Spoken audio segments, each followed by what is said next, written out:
In this video, I'll show you where to find the air suspension compressor on an Audi A6 C6, 2005. The compressor is located near the front right wheel. Once you remove the wheel arch liner, you can clearly see the air suspension compressor.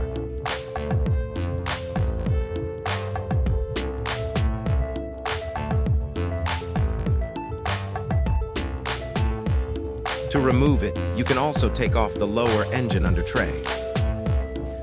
Then you can disconnect the air lines, unplug the electrical connector, and remove the compressor by undoing the 3 mounting bolts.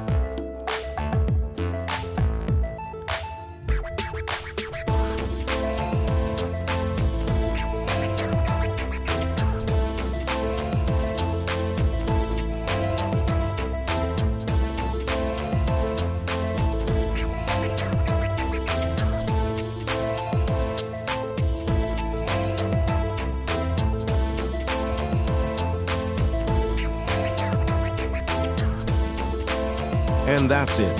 Thanks for watching, and check out my channel for more similar car repair and location videos.